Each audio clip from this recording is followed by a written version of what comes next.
నమస్కారం సార్. నమస్తే. సార్, స్వరూపానంద స్వామి ఒక ప్రెస్ మీట్ పెట్టి చంద్రబాబు గారి పైన ప్రశంసల వర్షం కురిపిస్తున్నారు సార్. దీంతో అందరూ ఆయన ప్లేట్ మార్చేశారనుకుంటున్నారు. ఎందుకంటే గతంలో ఆయన జగన్మోహన్ రెడ్డి గారితో ఉండడం చూసాం. ఇప్పుడు ఎందుకు ప్రెస్ మీట్ పెట్టారు, మరి ఏం మాట్లాడుతున్నారు సార్ అక్కడ?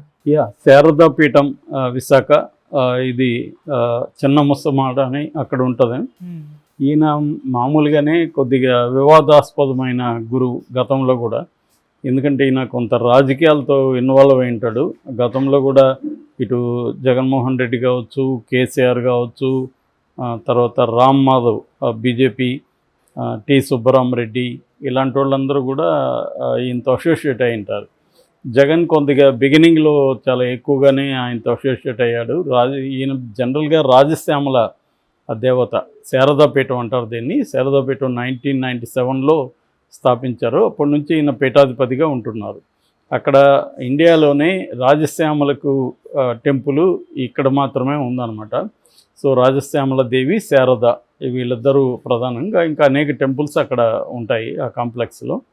సో ఈయన కొంత ఇన్ఫ్లుయెన్స్ చేయడానికి పరిపాలనని, తర్వాత హిందూ మతానికి సంబంధించి కూడా కొంత ఇన్ఫ్లుయెన్స్ చేయడానికి ట్రై చేస్తుంటారు. సో గతంలో జగన్ ఈయనతో ఉన్నారు. జగన్కి ఏంటంటే తను క్రిస్టియన్ కాకుండా తను హిందూ అని చెప్పడానికి, హిందూ పూజలు, హిందూ మతంలో పాల్గొనడం, పూజల్లో సంక్రాంతి చేయడం, ఇలాంటివి బొట్లు పెట్టుకోవడం, ఇలాంటివి కొంత కనిపించేట్టుగా చేయడం అనేది గతంలో జరిగింది. ఎందుకంటే ఒకవైపు వీళ్ళు జగన్ క్రిస్టియానిటీని ఉపయోగించుకొని బీజేపీ, తెలుగుదేశం, జనసేనలు యాంటీ హిందూగా జగన్ని చూపించడానికి ట్రై చేస్తారు గతంలో. కొన్ని టెంపుల్స్ మీద దాడులు కావచ్చు, కొన్ని రకాలు ఇవి చేస్తే ఇవన్నీ జగనే చేయిస్తున్నాడు.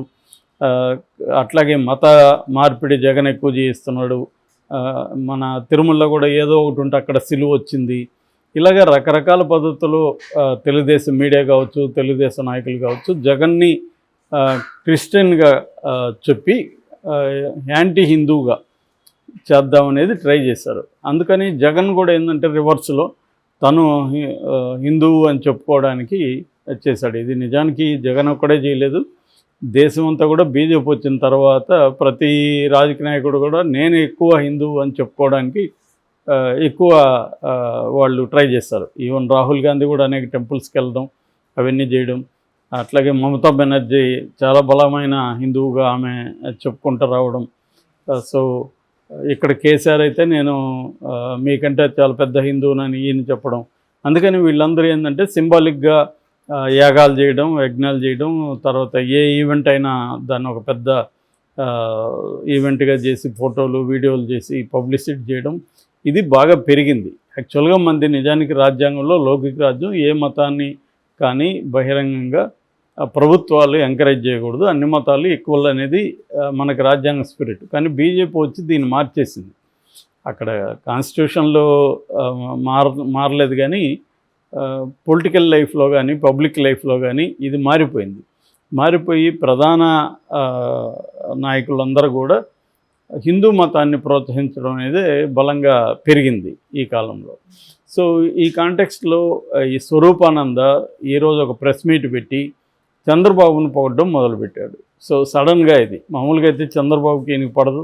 తెలుగుదేశం మీడియా కూడా మనం కానీ గూగుల్లో వెతికితే విపరీతంగా ఈయన మీద విరుచుకుపడ్డారు. తెలుగుదేశం నాయకులు కావచ్చు, మీడియా కావచ్చు, ఈయన జగన్ని సపోర్ట్ చేస్తున్నాడని ఈయన మీద విమర్శలు వచ్చాయి. అయితే మధ్యలో ఈయనకు జగన్ మధ్య కూడా కొంత గ్యాప్ వచ్చింది. ఆ మధ్య కూడా జగన్ మీద ఇతను కొంత విసుక్కున్నట్టుగా తెలుస్తుంది, కోపం చేసుకున్నట్టుగా. సో కొన్ని రకాల విమర్శలు వచ్చాయి. లాస్ట్ టైం కూడా ఒకసారి జగన్ వెళ్ళినప్పుడు కూడా హిందూ ధార్మిక సంస్థను ఏర్పాటు చేసి రాష్ట్రంలో ఉండే సాధు సన్యాసులతో కూర్చొని వాళ్ళ సలహాలు తీసుకోమని కూడా ఈయన సలహా ఇచ్చాడు. సో అలాగా ఈయన సలహాలు అవన్నీ కూడా పాటించట్లేదు అనేది ఆయనకి జగన్ మీద అలగడానికి ఒక కారణం అని చెప్తారు. సో చంద్రబాబు అయితే ఈయనకి పడేది కాదు. సో ఇప్పుడు సడన్గా ఈయన పెట్టి చంద్రబాబుకి నా ఆశీర్వాదం, నేను త్వరలోనే రాజశ్యామల పూజ కోసం రిషికేశ్ వెళ్తున్నాను, అందుకని ముందుగానే ఆయన ఆశీర్వదిస్తున్నాను. చంద్రబాబు, పవన్ కళ్యాణ్ బీజేపీ గెలవడం నాకు చాలా ఆనందాన్ని ఇచ్చింది. సో ఆ కూటమి ప్రభుత్వం బాగుంటుందని నేను అనుకుంటున్నా. దేవాలయాలకి మంచి రోజులు వస్తాయని నేను నమ్ముతున్నాను.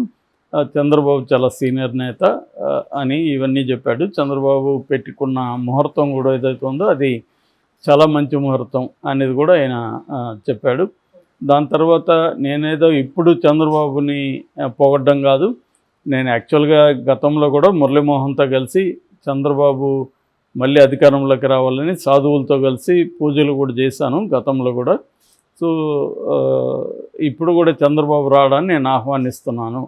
అట్లాగే నేను త్వరలోనే అమరావతిలో కూడా శారదాపీఠం పెడతాను అనేది కూడా చెప్పాడు. అయితే ఆయన ఫైనల్గా హైదరాబాద్ శారదాపీఠంలో నేను సెటిల్ అవుతానని కూడా ఆయన ఈ సందర్భంగా చెప్పాడు. ఇది గతంలో కూడా చెప్పాడు. సో ఓవరాల్గా ఇప్పుడు ఇది ఎందుకు కాంట్రవర్షియల్ అవుతుందంటే సడన్గా ఆయన ఏంది ప్లేట్ ఫిరాయించాడని, అది కూడా దానికి కూడా ఆయన సమాధానం చెప్పాడు. దీన్ని నేను ఎవరికో భయపడి ఇది పెట్టట్లేదు అనేది కూడా ఆయన చెప్పాడు. నాకు ముందు నుంచి కూడా చంద్రబాబు మీద మంచి అభిప్రాయం ఉంది, సిబిఎన్ ఆయన మీద గౌరవం ఉంది అనేది చెప్పాడు. అట్లాగే నా క్లోజ్ ఫ్రెండు ఎర్రంనాయుడు, ఆయన కొడుక్కి రామ్మోహన్ నాయుడు కేంద్ర క్యాబినెట్ మంత్రి పదవి రావడం నాకు చాలా ఆనందంగా ఉంది అనేది కూడా ఆయన చెప్పాడు. సో ఓవరాల్గా మామూలుగా మనకి దాన్ని ఏమంటారు, గెలిచిన కోడిని చంకలో పెట్టుకొని పోయాడు వాడు అంటుంటారు మామూలుగా ఊర్లల్లో. అలాగే ఎవరు గెలిస్తే వాళ్ళ వైపు వెళ్ళిపోయే వాళ్ళు చాలామంది ఉంటారు. ఎందుకంటే ప్రభుత్వం అధికారంలో ఉంది, మనకేమన్నా కొంత బెనిఫిట్ ఉంటుంది అని టర్న్ అయ్యేవాళ్ళు. వాళ్ళకి ఏంటంటే కన్విక్షన్స్ ఏమి ఉండదు, ఫలాని జగన్తోనే ఉండాలా లేకపోతే చంద్రబాబుతో ఉండాలా. రేపు పొద్దున్న చంద్రబాబు ఓడిపోయినా మళ్ళీ ఇదే మాదిరిగా మీటింగ్ పెట్టి నాకు జగన్ అంటే చాలా గౌరవం, జగన్ మీద నాకు ఎప్పటి నుంచో ఇది ఉంది, జగన్ గెలవాలనుకున్నా నేను గతంలో కోరుకున్నా అని చెప్పినా ఆశ్చర్యం లేదు. సో ఈయన కానీ చిన్నజీరు కానీ ఇలాంటి వాళ్ళంతా ఏంటంటే అధికార ప్రాపకంతో వీళ్ళు ఉంటారు. నిజానికి నిజమైన సన్యాసి అయితే అధికారాలతో సంబంధం లేకుండా వాళ్ళ పని ఏదో వాళ్ళు చేసుకోవాలి. కానీ వీళ్ళు ఏంటంటే వీళ్ళు ఒక పవర్ సెంటర్గా బిహేవ్ చేస్తుంటారు. ఇది అన్ని చోట్ల ఉంది. సో ఇక్కడ కూడా మనకి ఆంధ్రప్రదేశ్లో కూడా ఈయన శారదాపీఠం పెట్టుకొని, మామూలుగా అయితే ఈయన రాజకీయాలకు అత్యంతంగా ఉండాలి, కానీ బీజేపీ వచ్చినాక ఈ ట్రెండ్ కూడా దేశంలో బాగా పెరిగింది. అంతకుముందు ఈ సాధు సంపత్తులు వీళ్ళందరూ కూడా వాళ్ళ ఎక్కడ ఎవరికి తెలిసేది కాదు, ఆ భక్తి బ్యాచ్కి ఆ కొంతమందికి మాత్రం తెలిసేవాళ్ళు. కానీ వీళ్ళు ఈ బీజేపీ వచ్చిన తర్వాత వీళ్ళని హిందూ మతాన్ని బీజేపీ గట్టిగా ఉపయోగించుకోవడం మొదలుపెట్టి ఓటు బ్యాంకుగా. సో ఆల్రెడీ కాంగ్రెస్ ముస్లింని ఓటు బ్యాంకుగా ఉపయోగించుకుంటుంది. దానికోసం కొంత అపీజ్మెంట్ పాలసీ అంటారు, అంటే సంతుష్టీకరణ పాలిటిక్స్ అంటారు.